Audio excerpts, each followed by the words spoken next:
Hello दोस्तों, स्वागत है आपका हमारे यूट्यूब चैनल माई वे में। दोस्तों, आज से मैं अपने चैनल पर एक नई सीरीज स्टार्ट करने जा रहा हूं जिसका नाम है स्टैटिक जीके। दोस्तों, मैं आपको थोड़ी सी जानकारी दे दूं कि स्टैटिक जीके होता क्या है।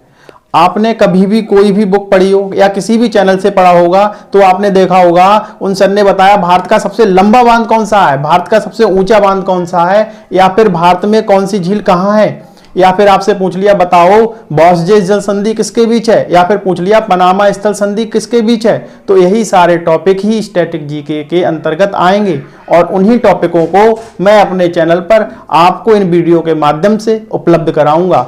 अगर आपसे कोई भी पूछता है कि बताओ भारत में कितने प्रमुख बंदरगाह हैं, या फिर आपसे पूछ ले बताओ भारत का बधावन बंदरगाह कहाँ है, कोलकाता बंदरगाह कहाँ है, या फिर कोलकाता बंदरगाह का नया नाम क्या है, या फिर आपसे पूछता है कौन सी पहाड़ी कहाँ है, कौन प्रथम है, कौन ऊंचा है, लंबा है, यही सारे क्वेश्चन, इसी प्रकार के क्वेश्चन स्टैटिक जीके के अंतर्गत आते हैं।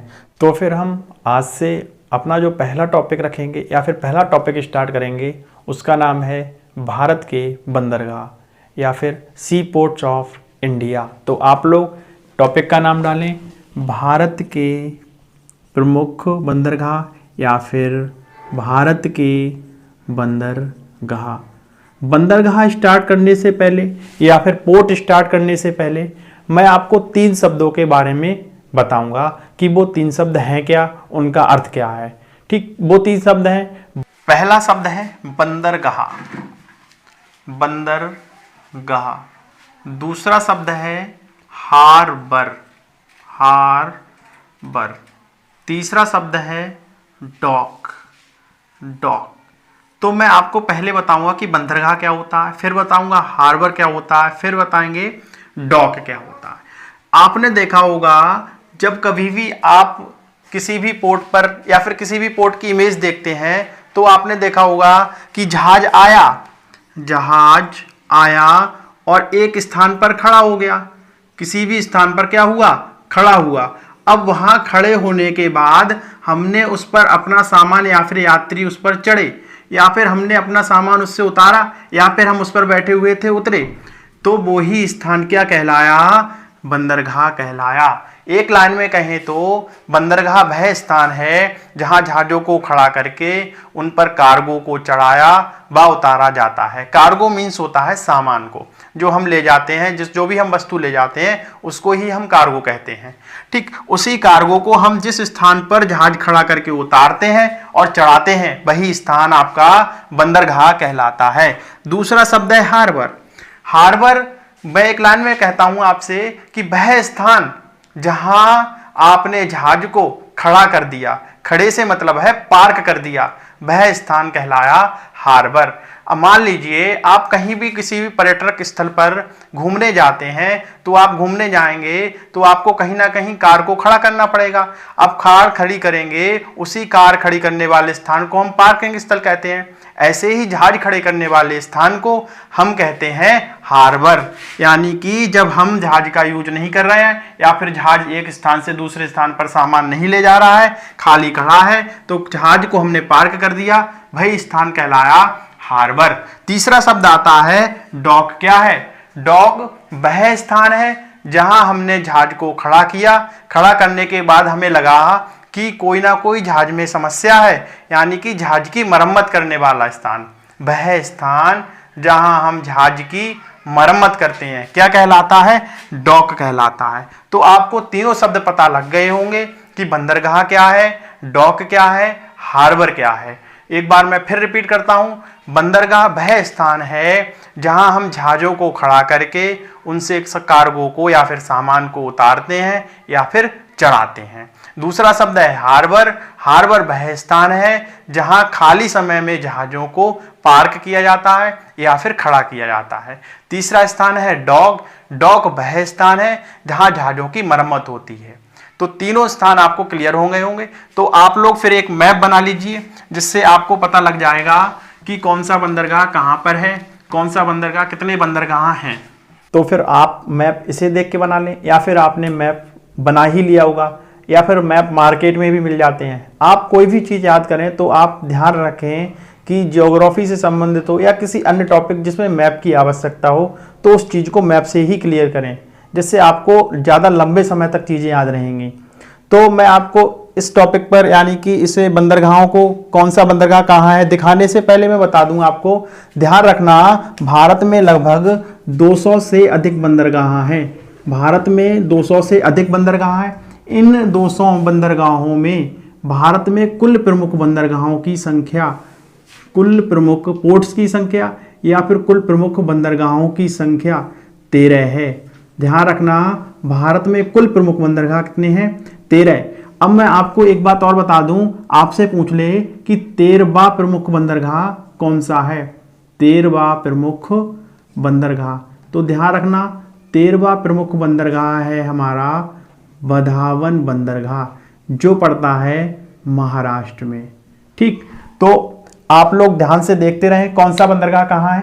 ठीक, हम इसी लोकेशन आपको इसी मैप पर दिखाएंगे और आप ऐसे ही आप अपने मैप में भी, गुजरात में एक बंदरगाह पड़ता है जिस बंदरगाह का नाम है कांडला बंदरगाह, कांडला बंदरगाह।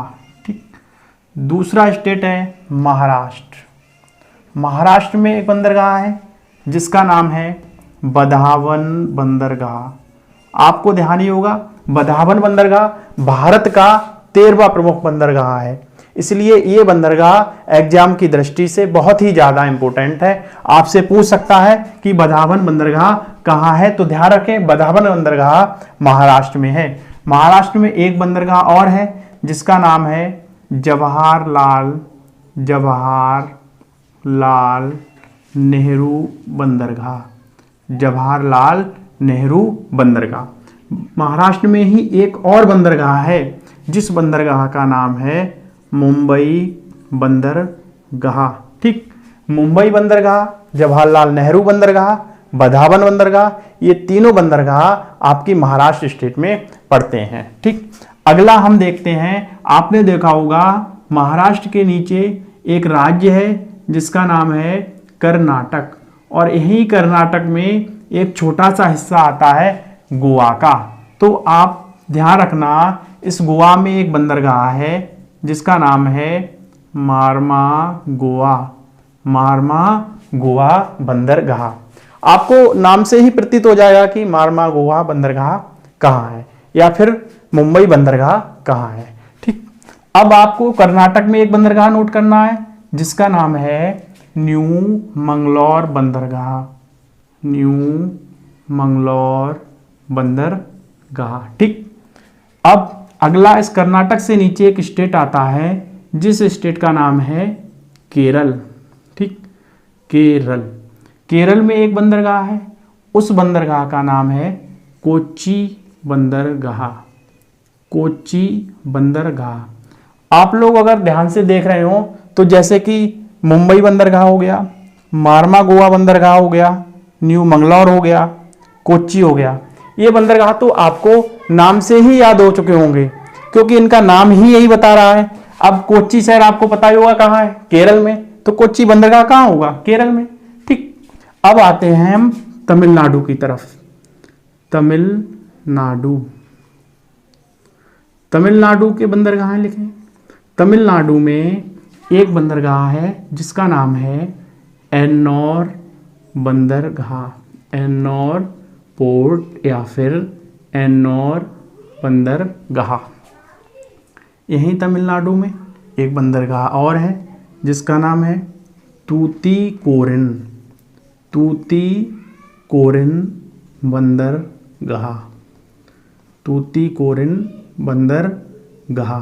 ठीक, यहाँ पर एक बंदरगाह और है जिसका नाम है चेन्नई बंदरगाह, चेन्नई बंदरगाह। अब आपको काफ़ी बंदरगाह तो केवल नाम से ही पता लग गए होंगे।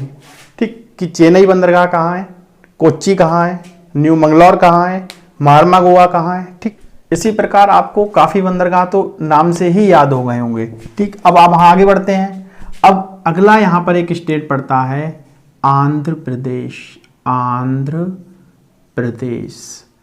आंध्र प्रदेश में एक बंदरगाह है जिसका नाम है विशाखापत्तनम बंदरगाह, विशाखापत्तनम बंदरगाह। गहा।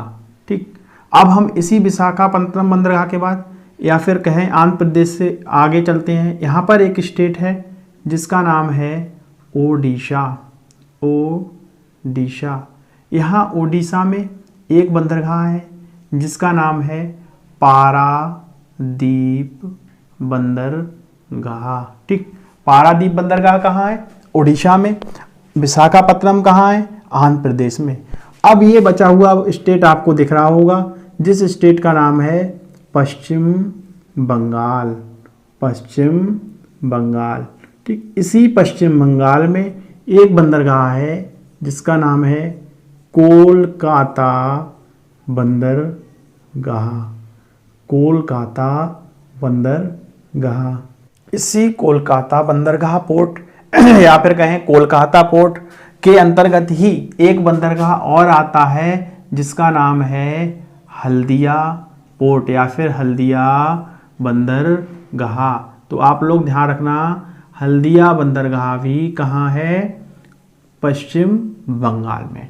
अब आप लोग एक बार काउंट कर लें, कांडला बंदरगाह कहाँ है? गुजरात में। बधावन कहाँ है? महाराष्ट्र में। मुंबई कहाँ है? महाराष्ट्र में। जवाहरलाल नेहरू कहाँ है? महाराष्ट्र में। मारमा गोवा कहाँ है? गोवा में। न्यू मंगलौर कहाँ है? कर्नाटक में। कोच्चि कहाँ है? केरल में। चेन्नई कहाँ है? तमिलनाडु में। एन्नौर कहाँ है? तमिलनाडु में। तूतीकोरिन बंदरगाह कहाँ है? तमिलनाडु में। विशाखापत्तनम कहाँ है? आंध्र प्रदेश में। पारादीप बंदरगाह कहाँ है? ओडिशा में। कोलकाता बंदरगाह कहाँ है? पश्चिम बंगाल में। और इसी कोलकाता बंदरगाह पोर्ट के अंतर्गत एक बंदरगाह आता है हल्दिया बंदरगाह। तो आप लोग ध्यान रखें, हल्दिया बंदरगाह कहाँ है? पश्चिम बंगाल में। एक एक थोड़ी सी जानकारी और मैं आपको दे दूं, आपसे पूछा जाता है कि बताओ भारत का ज्वारीय बंदरगाह कौन सा है? तो ध्यान रखना, भारत का ज्वारीय बंदरगाह कांडला बंदरगाह ही है। और इसी कांडला बंदरगाह को दीनदयाल उपाध्याय बंदरगाह भी कहते हैं। दीनदयाल उपाध्याय बंदरगाह। कौन से बंदरगाह का नाम है? कांडला बंदरगाह का नाम। ज्वारीय बंदरगाह कौन सा है? कांडला बंदरगाह। 13वां प्रमुख बंदरगाह कौन सा है? बधावन बंदरगाह। मुंबई बंदरगाह कहाँ है? महाराष्ट्र में। अब एक बात और यहाँ पर ध्यान रखना, इस जवाहरलाल नेहरू बंदरगाह को ही नहावा सेवा बंदरगाह भी कहते हैं। नहावा सेवा बंदरगाह भी कहते हैं। क्यों कहते हैं? क्योंकि ये बंदरगाह नहावा सेवा द्वीप पर महाराष्ट्र में है। ठीक, मारमा गोवा तो आपको नाम से ही पता होगा। कोच्चि, न्यू मंगलौर या फिर तमिलनाडु के बंदरगाह आपको ध्यान ही हो गए होंगे। तो भारत में कुल कितने बंदरगाह हैं? 13 बंदरगाह हैं। ठीक, तो ये आपके 13 प्रमुख बंदरगाह हुए। इसी के साथ ये टॉपिक आपका समाप्त होता है। आप लोगों को अगर ये वीडियो अच्छी लगी हो तो आप सब्सक्राइब करें, लाइक करें। और ये मेरी पहली वीडियो थी, अगर कहीं कोई त्रुटि रह गई हो तो उसके लिए क्षमा प्रार्थी हूँ। आगे से मैं और ज़्यादा बेहतर करूँगा। थोड़ा सा मतलब कह सकते हैं अजीब टाइप का लगता है कि जब पहली बार कोई ना कोई वीडियो आती है। तो थैंक यू सो मच दोस्तों, मिलते हैं अगली वीडियो में। तब तक के लिए बाय बाय, टेक केयर।